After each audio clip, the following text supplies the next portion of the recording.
So you could make it Mike G. Bublé. I could, couldn't I? No one would stop me. No one would stop me. Bublé might. I want to publish under Michael 3000 so people will think I'm like an AI or something. Would you stylize it like the numbers 3000? Or would you write 3000? I think I'd just write 3000. Ooh. No, or like the 3000, like 3000. Yeah. But put it like next to my name, like you know how like TM What trademark? about a hyphen? Like Mike hyphen 3000. That might work too, actually. Welcome to VCR, Vintage Cinema Rewind. We're bringing old movies to new viewers. I'm Blake. And I'm Michael 3000. Jesus. And we're talking about Battle of Algiers, the deep dive. Hey! Yeah, movie from 1966. Watching it because we were inspired by One Battle After Another, and Bob getting stoned on the couch watching this one. We thought, hey, that looks like an interesting movie. Maybe Let's that's do where it. we should start, actually. How did, it's always interesting when a work of fiction refers to another work of fiction. Yeah. Like, that's always a very deliberate, bold choice. Yes. Or, I don't know, maybe my question is, like, what do you think was the most striking parallel between these two movies? That's a great question, actually, and I was thinking about that while I was writing my notes down. I think that kind of where the Battle of Algiers is in conversation in One Battle After Another is it kind of relates back to, I think, the failures of the revolution that takes place in One Battle After Another, and it being not a community-based revolution, because ultimately Algeria is a fight for freedom from colonialism. And even in One Battle After Another, we do eventually see that there is this borderline underground revolution happening within the community, right? Mm-hmm. That is far more successful than the explosive revolution that is taking place around Bob's character. Right, like you're referring to Benicio del Toro's character, right? Exactly. That guy, he has they have like a whole organized community-based network. You know, they're building basically like a sanctuary city, right? Yep. And then when the feds show up, their response is very measured and coordinated. You know what I mean? Exactly. Like it's almost kind of like and they're caring for each other, right? Yeah. Like the feds show up, and it's almost like no big deal. It's like, all right, like let's get out of here. Yeah, they have procedures in place to minimize the damage to the community, right? Yeah. And everybody is willing to help out one another. Mm-hmm. One of my favorite quotes. So getting back to Battle of Algiers, I think my favorite scene of the whole movie. It's pretty late in the film, actually, but it's right before the protest, the peaceful general protest is about to start. Mm-hmm. And Ali is up on the roof talking to one of the other revolutionary leaders. And the quote is that, so this is Ben M. Hindi says, Jafar says, you weren't in favor of the strike. And Ali says, no, I wasn't. And he goes, well, why not? And Ali says, well, we weren't ordered to use arms. And Ben M. Hindi says back, acts of violence don't win wars, neither wars nor revolutions. Terrorism is useful as a start, but then the people themselves must act. That's the rationale behind the strike, to mobilize all Algerians to assess our strength. And I really, really loved that quote and that scene in general, because it kind of talks about, you know, the build up to where we've gotten at this point in this movie, right? Because it's a movie about escalation, essentially, right? Yeah. And how both sides continuously escalate this violence against one another and justify each side's violence with more violence. And eventually it gets to the point where the rebellion says, you know, like, we've reached our tipping point, and now it's time for the people to either decide whether they want to move forward, whether this is something that they need or they're passionate about, or whether we just go back to the way things were. Yeah, it's almost like the battle is all these skirmishes and all these explosions, but like the actual war is won in people's hearts. Exactly. You know what I mean? Yeah. Yeah, it's very interesting. Well, I mean, it's interesting in the sense that like Ali, our quote unquote main character, is essentially defeated and killed. Well, right? and he also isn't, you know, one of the peaceful revolutionaries either, even. He's actually one of the main proponents of the violence that happens. He's essentially a brute. Yeah. One of my favorite scenes with him is where, you know, he's running away from the authorities, and then some white asshole trips him, and he very calmly gets up and then just punches the guy who tripped him in the ribs. Yeah. And it's kind of like, wow, okay. Yeah. There's another great scene where, like, when he's first kind of being indoctrinated and, this kid comes up and gives him a letter. Mhm. The kid comes up and he's like, "What do you want?" He's like, "I have a letter." He's like, "Yeah, give me it." And then he's like, "Wait, come back, read this to me." Yeah. because he's illiterate, right? Yep. So he does kind of come off a little bit as like cartoonishly brutish at times. Yeah. He's not exactly a compelling main character, and I wonder if that was a little bit by design. Well, I mean, at the end of the day, this movie is heavily based on the events that happened, right? So this is a real person being portrayed in this movie, and Ali himself might have been...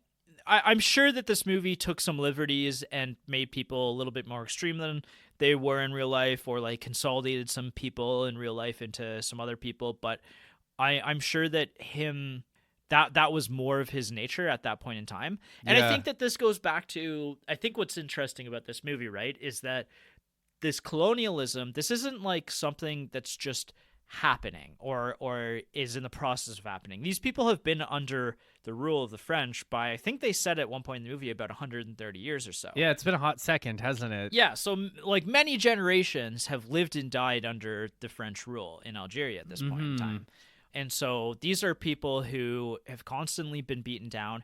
And we get some interesting, like, contrast between the two parties in Algeria, right? Like, we see that, and kind of relating back to the City of God, we see these people living in really poor conditions. Yeah. And then not far away, there's some very, like, affluent French people or French Algerians who are living, like worlds apart, even though they're not all that far away. I particularly liked the prison scene. It's early in the movie where Ali is first captured, and it's just like these poor guys are just crammed in there like sardines. Yeah. They're all just like pressed together. It's very oppressive in that sense. Well, and I love that scene as well, because we see the guy being taken out to be executed by guillotine, which is very French. Yeah, I did. I have to admit, I laughed a little when I saw the So did guillotine. I. I'm like, oh fuck, they brought the guillotines with them. Yeah. But what I found very interesting about even that scene, though, is the fact that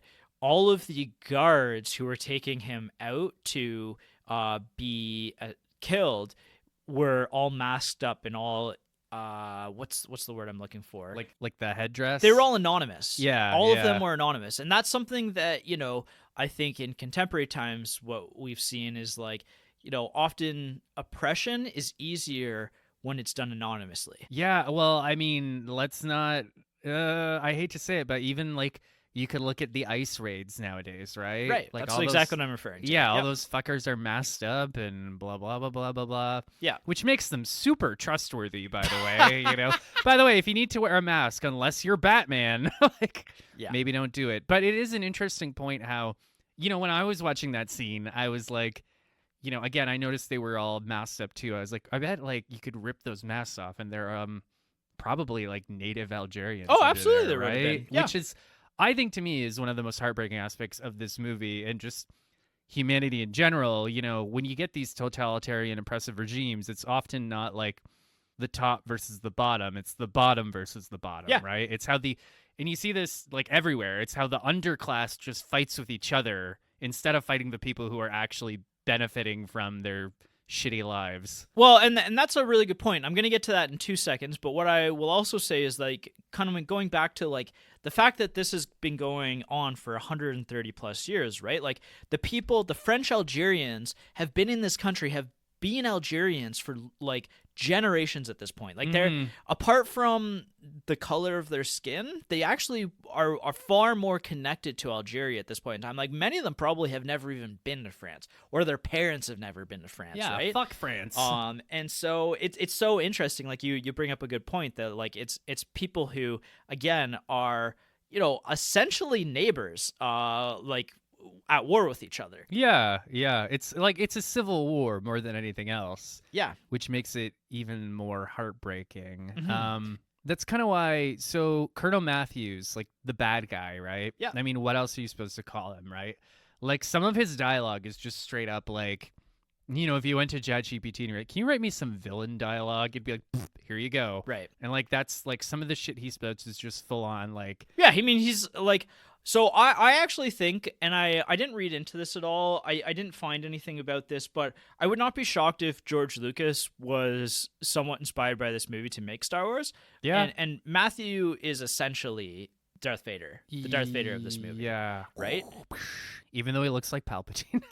Well, yeah. Mildly. He has a great line that I really liked. He says something like, we are soldiers. Our duty is to win. If you want France to stay, you must accept all the necessary consequences. I actually loved that quote as well, and I read into it a lot because I wanted to discuss about it when we talked about this. Because even in the movie, I was like, wow, that's a fantastic quote. Because I was thinking about it, and I was like, no, he brings up a good point that essentially, as soldiers, mentally checking out, mentally being like, we're soldiers, we are purely like tools in this bigger conflict or this bigger event happening, and we just take orders, right? Like, so in that way you can compartmentalize like the violence, the horrible things that you do, because it's not actually you who's decided to do them, right? It's the higher ups have told you this is what needs to be done, rather than you having to independently think about what you're doing. Right. And like, to me, that whole scene just screamed of like the banality of evil, right? How it's, these just aren't necessarily horrible people. They're just kind of like, you know what actually really got to me, going off of that point. So we mentioned before, there's a scene where they get all these women to plant bombs. Yeah. One thing that really got to me is at one point when this woman is like kind of, she's on her way to plant a bomb, a French soldier stops her and he's kind of like, hey, where are you going? Right. And like, yeah. And he's like, maybe, you know, he's being really flirty with her. Mm-hmm. For some reason, that moment really kind of clicked to me. I'm like, oh, this is just a dude.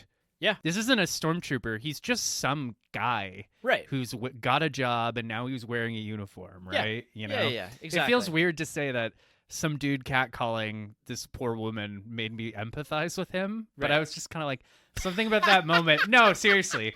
But something about that moment made me like, oh, this, like, he might not be a bad guy. I mean, he's boorish, certainly, but like, he's just some guy following orders. You know what I mean? Yeah. Like, Absolutely. he's probably not even thinking about the conflict or the larger, like, ideological things going on. He's just thinking about like the next step he has to take. Yeah. And in 2 seconds, I want to circle back to that scene, because that, in my opinion, that's actually the most powerful scene of the whole movie, is the women going to war, essentially. Yes. But I do want to kind of say before we get into that the other kind of piece to the French and the colonialism that I found really interesting was how France, from thousands of miles away, is dictating how things should operate in Algeria, right? Like, so the soldiers here are being told how to suppress the revolutionaries. And this is pretty early on in the movie, before the paratroopers show up, and Colonel Matthews shows up.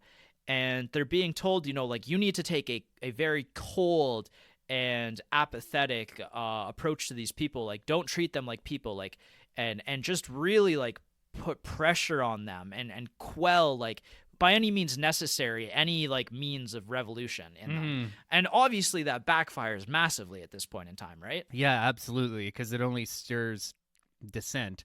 Yeah. What I do find kind of interesting, and you know, I'm taking a step broader overview here, is that you know, the colonizers essentially win. Well, they win the physical battle, but they still end up losing. In the process, though, they lose the heart, or they lose the soul of Algeria, which ends up defeating them. Yeah, absolutely. And, you know, there's even a lot of mention about the United Nations, the UN, and whether or not they're going to step in and help mediate the situation at all. And ultimately, they don't really do anything, which is pretty on par with the United Nations. But classic UN. Yeah. And the UN's just like, you guys seem like you have this handled. Yeah. So they didn't even get Team America World Police to show up. Yeah, America. Fuck yeah. That's kind of is the whole point of the movie, right? Is in the end, it's a battle of ideas. And that's what it always comes down to, right? Like in every conflict, it's a battle of ideas.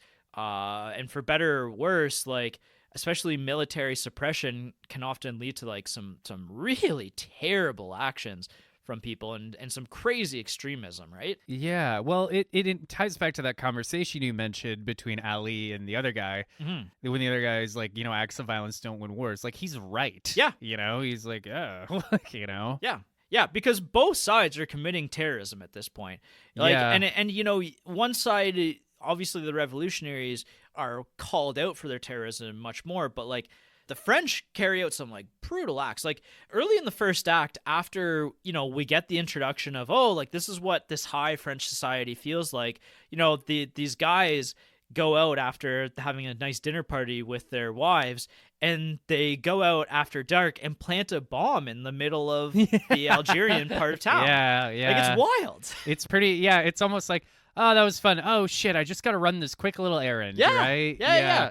So to stir the pot, essentially. Well, or even like, the FLN, like the, the rebels, the Rebel Alliance, I guess, in this movie.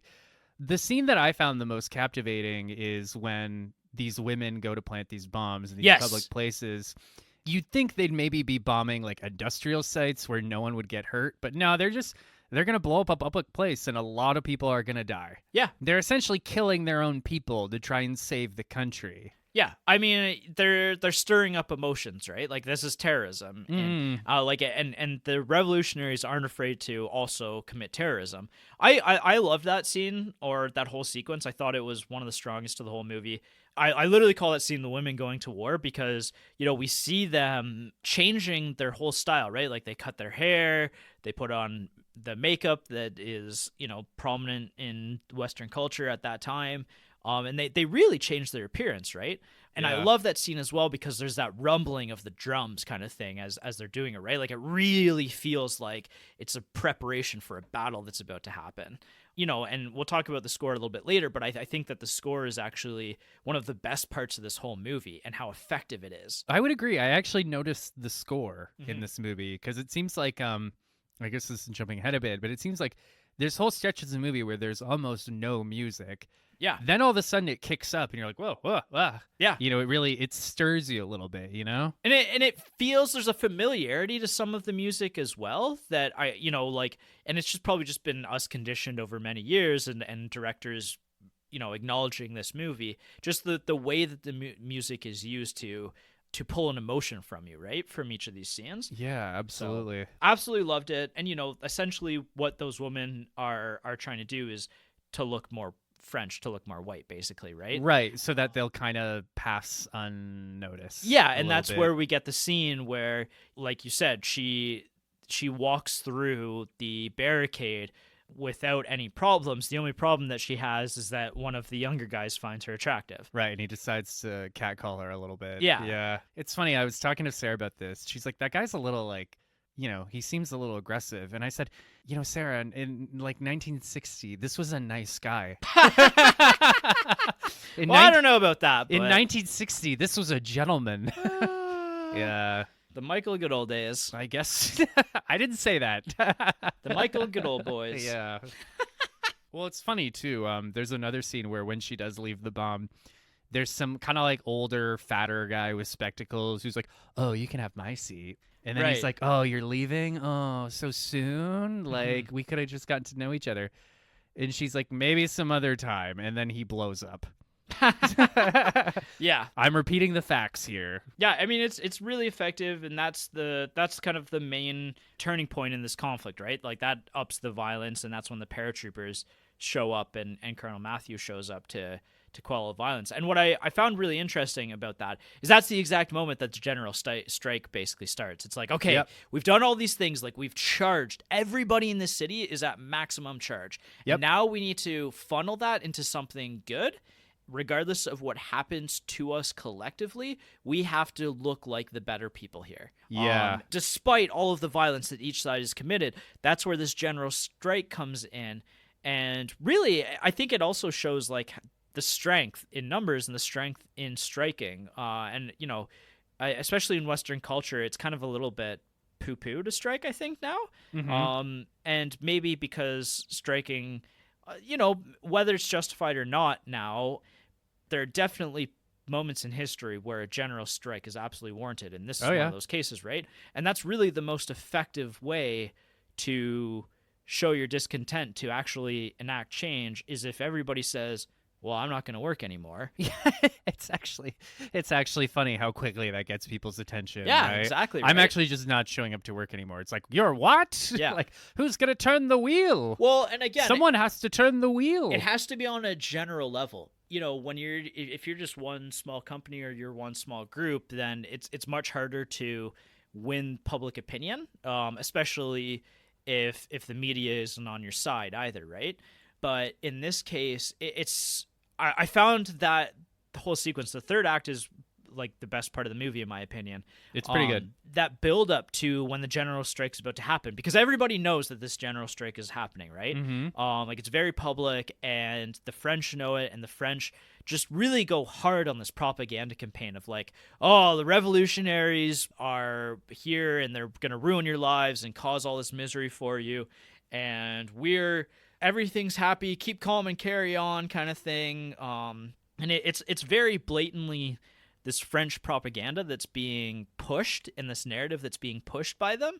And it feels very unbelievable in a sense too, which I don't know if that was meant to come across like that or not. But I felt like it was intentional. Like it was the bad guys. I mean, the authorities being like, it's all their fault. Yeah. That whole scene did kind of make me sit back and think like, what would happen if tomorrow all of Canada was just, every worker in Canada was just like, yeah, we're not working today. Yeah. It's like, wow, like society would collapse pretty quickly. Threads. Yeah, threads. Hey, I don't want to talk about threads. Oh, yeah. I think the general strike itself is incredibly effective as well, because it's a pretty peaceful strike that results in mass detainment and torture of the Algerian people, right? Yeah, they they really don't shy away from that in this movie. You know, going back to the opening scene, that is incredibly effective, that it opens not with the torture, but the immediately aftermath of the torture, and you kind of feel like there's a bit of ambiguous about like what happened to this guy, right? At the beginning, you're like, oh, was he tortured? Like what happened to this guy? Like, what, like, why are they all kind of around him talking to him kind of thing? In some ways, it's like how, this is something I've observed in my own writing, how like sometimes the threat of violence or the immediate aftermath of violence is often more arresting than the violence itself.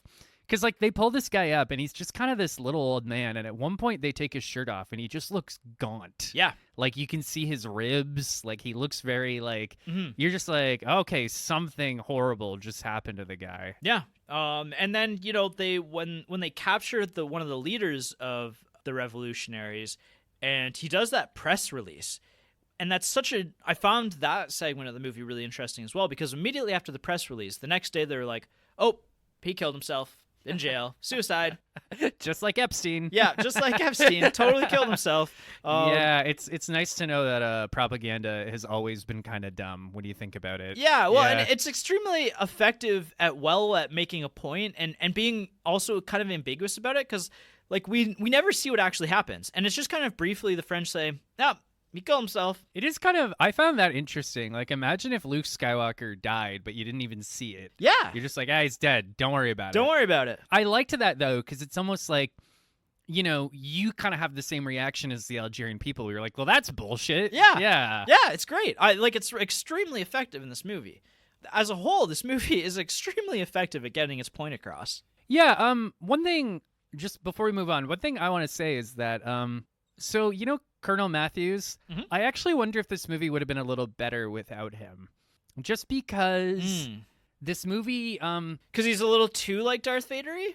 Well, what I think is that I really... Now, granted, I'm a Canadian with no real ties to Algeria, as far as I know. And this movie was made by, you know, the winners of this conflict, right? Right. The Algerians themselves, who are celebrating their independence. Yep. And I mean, it would have been a very recent independence, too, when this movie came out. Yeah, it ended in the late 50s, and this is in the mid-60s. Yeah, so, yeah, like, imagine if you achieved independence, and then 6 years later they make a movie celebrating it, right? Yeah. What I found so remarkable about this movie was how it didn't shy away from the violence and how both sides are committing the violence. I almost felt like Colonel Matthews felt like a bit of a cop-out in the sense that, like... Oh, I see. Just, he's a little, like, too... It's almost kind of like the movie was like, we're on the side of the resistance, so we need to throw a bad guy in there just to like really hammer the point home. So I mean, just to me, and maybe it's not even fair to say I think it would have been a better movie if they got rid of him. I just think it would have been interesting if they'd gotten rid of him. You know what I mean? So here's kind of my counterpoint to your thought process is I actually really like the inclusion of him in there because to me it adds a very human element to the other side, the French side. Like he to me feels like somebody who in another movie would be celebrated as the good guy, as the hero of the story because he kind of has a very Western stylization of him, right? Like he just feels like that he would be this heroic character in any other movie other than this one.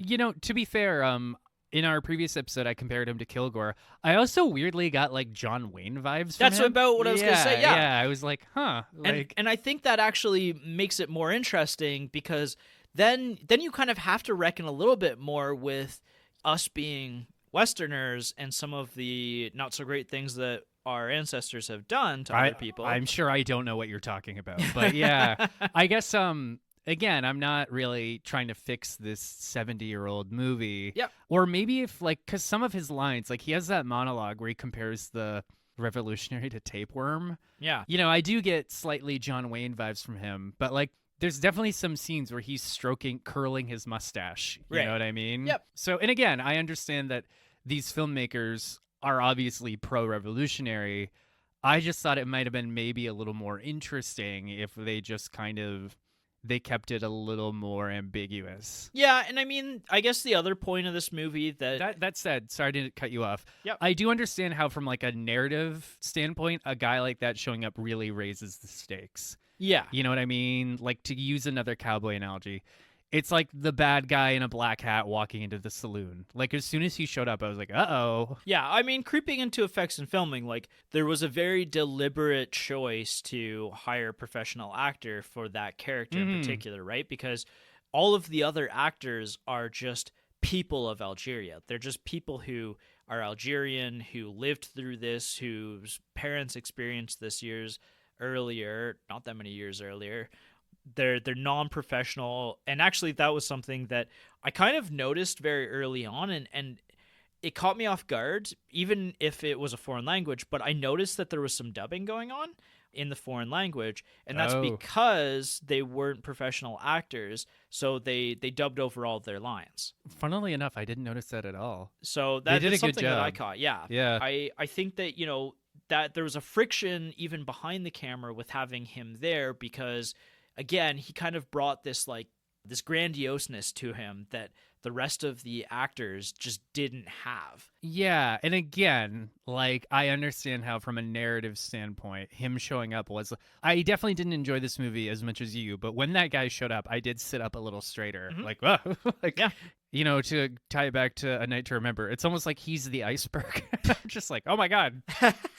Jesus. Weird comparison, but I'm running with it. That's most of what I wanted to talk about in front of the camera. I guess the only other thing I wanted to say was I thought that this was an incredibly realistic depiction of this community. Like the city itself feels so real and lived in. Oh yeah, and like you can tell they shot this on location in Algeria. Yeah, absolutely. Right? Like, yep.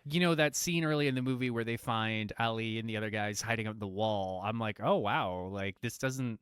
Like, at no point is there a soundstage, you know what I mean? Yeah. Like, even the scene where Colonel Matthews is, like, reviewing all this footage with his men, I'm like, oh, this is, like, they shot this in, like, a classroom somewhere. Right. Or, like, in a conference room somewhere, right? It's filmed with that kind of realism in mind, and I thought that it was really effective in doing so. Like, we don't even really get these kind of grand movies the way that this is made anymore. It's just not feasible anymore. I don't think like expensive, right? It's really hard to probably get hundreds of people all together in the city and have them kind of move all at once the way you want to and not look at the camera and all of that, right?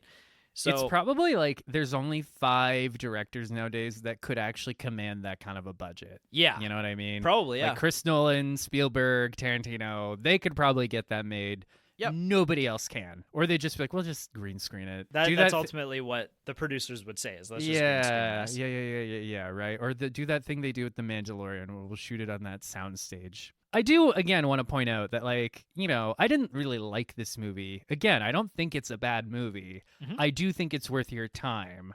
I think this movie is worth watching. Yeah. I just want to point that out again. I don't want people listening to this thinking that I'm just poo-pooing this whole thing. Well, honestly, I haven't really heard much poo-poo from you yet. I think we'll have to wait until like your personal review to kind of get into why it didn't click with you. Okay. I felt like we just talked, like, had a pretty passionate talk about like why this movie kind of rocks and like some of the best parts of it. Like I don't know if I've, other than me understanding how you appreciate like characterization, how characters are written in movies, like, and that's maybe I'm just bracing everyone for my personal review. Yeah, I don't know. I'm interested to hear like specifically why, because I felt like it wasn't going to be a you movie either, but I want to hear why it wasn't specifically. Okay. But we'll get to that at the end. So sequels, prequels, reboots. So like I mentioned, this is based on the 1962 book Souvenirs de la Battle de Algiers, and it was written by Sadi Yassif, who actually had a role in this movie. Hell yeah, brother. Which is super cool.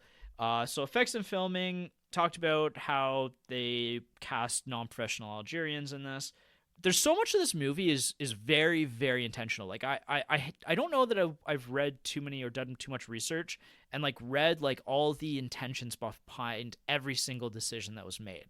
So for example, they decided to film it in black and white and tried to use like very specific techniques to make this movie feel like it was newsreel or a documentary. Like boots on the ground, that sort of thing. Yeah, like one of the more interesting comments that I saw that got me thinking, like back to the movie, was in a lot of the big set pieces where they're on the streets and there's conflict happening, the camera's always a little ways back and into the French side of things. So it's like the camera's filming from like a safe distance kind of thing. And so that, it feels more realistic that if there was a camera filming at that time, it would just be behind what would be considered like the safe lines, right? The soldiers. Adding to that point, I never really, and maybe this is partly because of the times, you never really get too many big wide shots either. No. Like, it almost feels like the camera is just another guy. Yeah. You know what I mean? Yeah. It's like they handed the camera to another resistance fighter. They're like, just follow us around. And it works extremely effective. Like, it's incredibly cinematic as a docudrama, essentially, right? I think that takes, like, the absolute best of what a docudrama is and really says, let's not, at any point in time, try to, like, pull out and make this a cinematic movie, which is extremely effective. I would agree. And so Gene Martin, the guy playing Colonel Matthew, actually a very prominent figure in France, not only for being a theater actor, but he actually fought against the Nazis in World War II. Cool. And he also, at one point in time, somewhat infamously signed a Manifesto of the 121, which was essentially like he was a French revolutionary in France who was arguing against the Algerian War. He wanted Algerian independence. Huh. Yeah. Interesting. Yeah. I guess after fighting Nazis, it would be hard to swallow to then come home and watch your own government do the same thing to other people. Absolutely. So kudos to that guy. Yeah, so he's kind of playing like the bad guy and against, like his own values, but he does it extremely effectively. Mm-hmm. So Ali Lapointe's death by bombing did happen, and I think it was a little bit more dramatized in this. I think the paratroopers just dropped bombs on his house, but they actually, the house that they killed him in the movie was actually a reconstruction of his house that they built over his actual house in Algeria. Yeah. Interesting. So real historic landmark. And I'm sure that there were other scenes that were filmed in like the real historic landmarks of Algeria. And then this is just one last kind of point about the shooting style of this movie.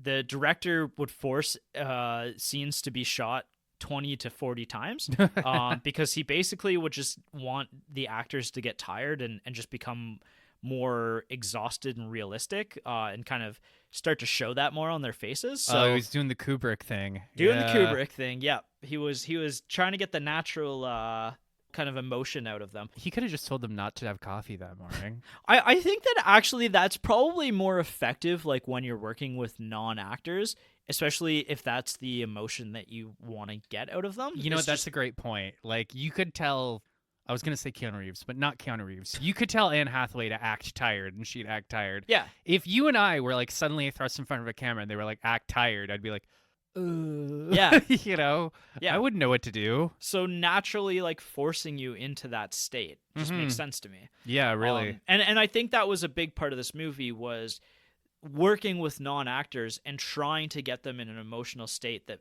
made sense to the movie, because I think the performances are pretty good in this movie overall, actually. I mean, they're a little hokey in the way that all performances are from back then. Yep. But, like, yeah, that is so interesting. I didn't even really consider that. It's like, you know, most directors would probably know how to direct an actor. How do you tell a non-actor to act? Yeah.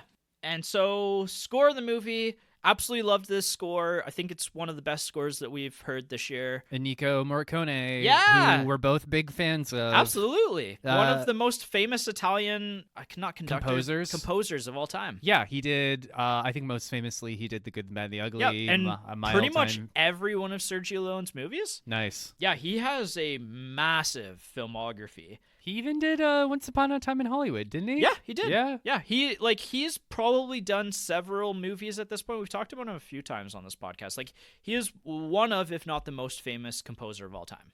Yeah, he's great. You know what's funny about Ennio Morricone? What? He composed my favorite movie, The Good, the Bad, and the Ugly, and your favorite movie, The Thing. He composed... No. Didn't he? No. Didn't he? I thought he did. I think you're wrong. I'm going to look it up. Well, it's John Carpenter definitely did most of the composing of The Thing. I'm pretty sure he did. Oh, he did? Yeah. No way. There you go, buddy. Wow. That's wild. So, hey, Nico, if you're... I knew we had talked about it multiple times. I couldn't remember what the other movie was. It was literally The Thing, the first movie we did. Hey, Nico, if you ever want to come on the podcast, we'd love to talk to you. He's dead. Oh, right. It's probably about his 100th year birthday at this point shit. in time. He was probably born in the 30s, I would guess. Happy 1928. He was born. Wow. So next year, maybe 2 years from now. Oh shit. 3 years from now. 3 years from now. November 10th. So actually, pretty much 3 years from ago. From now, exactly. We should do. We should celebrate a Ennio Morricone Day. Yeah, I'm down for that.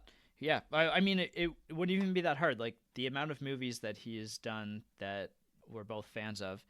That's hilarious that he composed both of our favorite movies. Yeah, well, look at that. That's the connective tissue between us. Yeah, he was actually even brought in a little bit into this because the director was actually the one composing it, but there's some weird Italian laws about who can compose and who can, and they had to get him.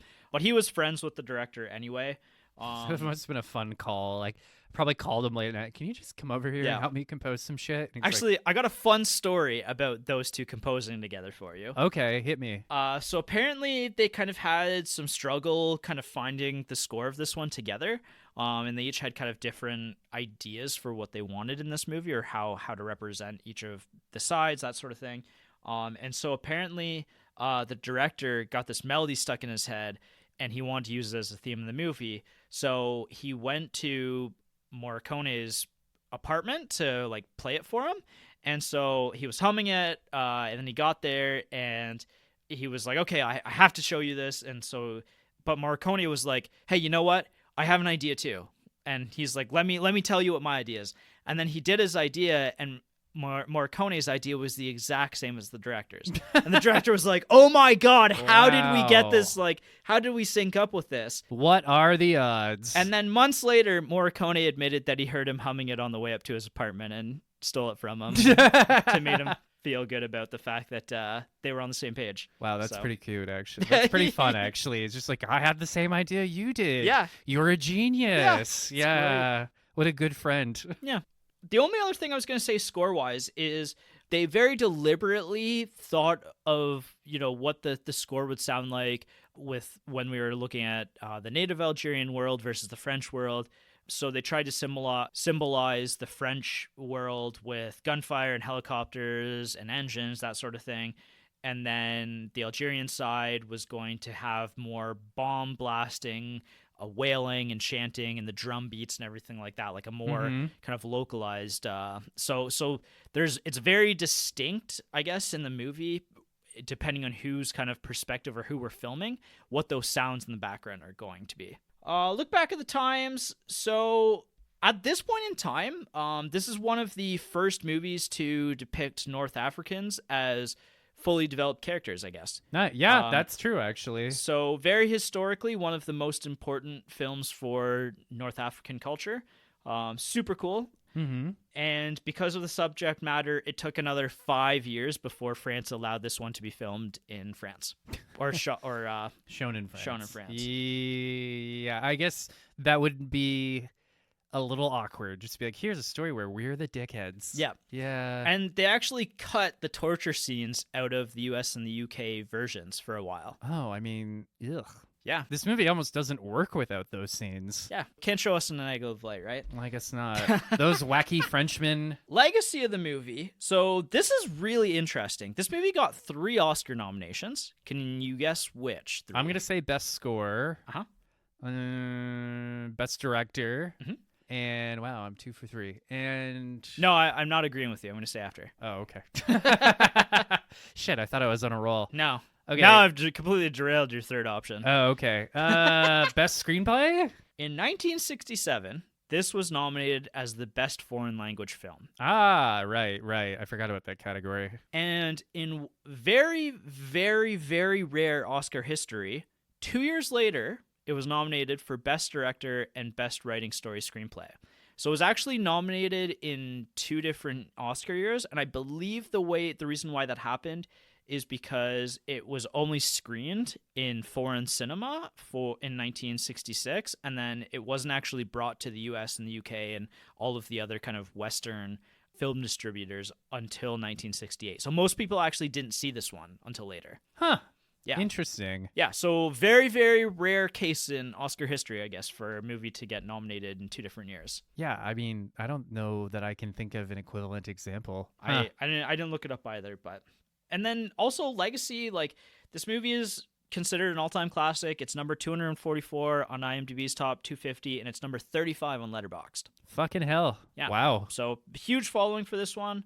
Robert Ebert had it in his great movies list. Christopher Nolan has cited this one multiple times. He said that this has both influenced him for The Dark Knight Rises as well as Dunkirk. I could see both. Yeah. I guess the Pentagon occasionally screens this movie for officers and civilians, and they did it back in 2003 during the Iraq invasion. And so basically they said how to win the battle against terrorism and lose the war to the war of ideas. Huh. So, interesting. So the consciousness does acknowledge the fact that, yeah, like if you terrorize a group of people, obviously they're not going to be on your side. Maybe they should screen it a few more times. Yeah. So super interesting. I'm glad that this movie exists because I think it's extremely important. I would agree that especially it's arguably more important now than it was back when it was made. I think because of the subject matter, the fact that it takes place in a world that is very foreign to us. Like in Canada, we don't have all of this history. Like we're not taught all this history about Algeria and the fight for colonialism or against colonialism, especially like when it's not the UK being the colonists, right? Yeah. Like we don't hear about these stories, so I think it's really interesting, and especially because of the timing of this movie, or because of the timing of these events being in the 1950s and then filming in the 1960s, like it's such an interesting piece of history. I mean, that is something I was going to bring up. What I thought was kind of quaint while watching this movie. I'm like, oh yeah, we know all about, especially like I'm thinking of RRR. Yeah. We know all about the English oppressors. It's kind of interesting to see the French oppressors. Yeah. With their damn baguettes and their guillotines. Yeah. I mean, evil colonialism knows no baguette. We.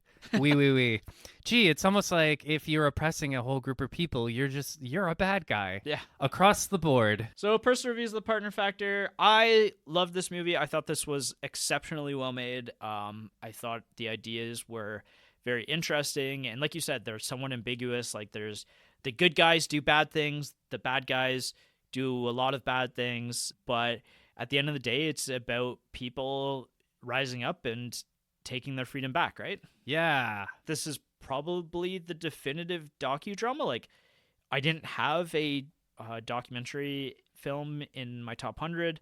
I don't think this would go in my top 100 movies, although I think that it is borderline a masterpiece. Okay. Nice.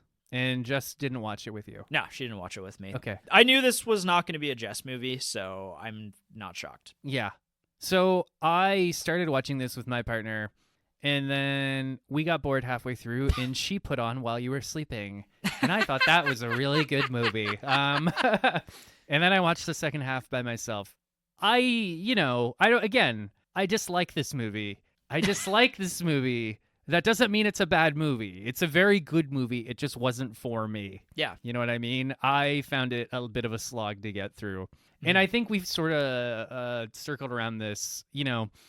I guess you could say I'm a bit more of a character and plot hound. You know what I mean? Yeah. Like, I like having a main character I could sink my teeth into. Mm-hmm. Like, if Ali had been more well-developed and we'd experienced the whole thing more through his eyes, I think I would have been much, much, much higher on this movie. Yeah, I think that's exactly it, right? Like, and like, you look at some of the movies that I had on my top 100 compared to some of the movies you had on your top 100, like, and this is to say as well, like, I'm a huge sci-fi guy, and the reason often why I like sci-fi so much is because it often explores, like, human nature and big themes and big ideas, right? Yeah. And characters can often take a backseat to that, and be secondary to the ideas, the philosophy of whatever the movie is trying to understand or trying to convey. And so this fits way more in my wheelhouse than it does in yours. I would agree. And, like, going off that point, even like sci-fi fantasy, like, I find a lot of sci-fi and even a lot of epic fantasy hard to get through just because I'm like, there's a lot of stuff in sci-fi, there's a lot of themes, and in fantasy, there's a lot of world building. Mm-hmm. And it's almost like I'm jostling through that stuff. Like, come on, let me get to the plot. Let me get to the character. You know what I mean? Yeah. But that's just my preference. Yeah. Whereas I love to live in, like, the world building elements of things. And Game of Thrones is a really great example where it's like, oh, the world building here is so cool. And, like, there's all this political intrigue and everything. And then, when you boil it down to the later seasons and it becomes more about these individual character heroes kind of thing on their journeys, it's like, oh, this is like, I've seen this before kind of thing. and that's also, I'm also being a little bit like, not completely truthful to the fact that, like, also the later seasons in Game of Thrones are just really poorly written. about to call you out on that. Yeah, if it had been well written and all those characters had satisfying arcs, you probably would have been right there. Yeah, but exactly. Yeah. Let's maybe someday we'll do a podcast about Game of Thrones season 8 because holy fuck, it's been 6 years and I'm still baffled by how bad that final season was. Yeah, I mean, you and millions of other people. So I was actually thinking about this because we've kind of played around with the schedule and the top 100 and how many episodes that would be and everything. There's a chance that we might end up at the end of the year having like a week of awkwardness or something. And I was kind of thinking, like, it might be kind of cool to do like an episode of like you and me just kind of shooting the shit for like an hour and like talking about movies, TV, whatever. That'll be fun. Yeah, like free time. Yeah, like free time. Free time. Yeah, I'm giving you free time, Michael. Free time. How do you feel about free time? That sounds all right. Cool. Well, I think that's it for Battle of Algiers at this point in time. Anything else you want to say about this movie? No, I think I pretty much covered it. Okay, cool. That's it for Battle of Algiers, a movie that obviously very much in conversation with one battle after another. I hope you went and saw that movie. I think it's actually still in theaters. You should go see it because I don't think it's making its money back, but you should go see it. It's one of those movies that we're going to be talking about for a long time, yeah. And it's probably when it comes to streaming, like everybody will watch it over a number of years. How fucked up is it that that movie's probably made like what, 150 million dollars and it's still not breaking even? Like, what are you doing, Hollywood? Get your shit together. Well, I mean, I don't know. It's just not a movie that it's PTA's biggest opening weekend ever. Yeah, everybody's talking. I feel like most people have seen it. Well, probably not, but No, like a lot of lots people, of people have not seen seen it. To be fair, I mean, it's the climate has changed. Like a lot of people just don't go see movies anymore. Yeah, Yeah. that's exactly it. Like unless people are like, oh, you have to see this movie in theaters, and that is a movie that I think you should see in a movie theater. But at the same time, I think because of the length of the movie, because it's a pretty politically charged movie, like people don't necessarily want to go see it. Where it's like, oh, fun, happy Superman, like we should all go see that kind of thing, right? Yeah, which I don't even think Superman broke even, just because What? No. I don't think it did. Anyways, I'm gonna look it up. You know what's funny? I don't know if we're gonna keep this in or not, but I was listening to a podcast with Bill Burr not too long ago, and he was talking about, you know, when bad movies would come out and everyone would go see them in like 70s, 80s, 90s, and it was because you had nothing else to do. Yeah. You know what I mean? Yeah, you're fighting against a lot of other things now, like, right? Like, a movie can't just come to theaters, and you can't expect people just to show up for the sake of it anymore. You have to. No. There has to be a spectacle around it. Yeah, absolutely. Superman made $600 million against a $225 million budget. So I think it did make its money. Maybe it was just bitter Snyder Bros who were saying it wasn't making its money back. You're just too much into the echo chamber of the bitter Snyder Bros, I guess. Yeah, I think my algorithm thinks I'm a Snyder Bro, and I'm like, hey, no. Yeah, I don't like most of his movies. That's great. Okay, shall we wrap up? Sounds good. Cool. We will see you next week. I don't know exactly what we're doing next, so it'll be a surprise for all of us. Yep. Sound off in the comments. Cool. Tell your dad. Tell your dad.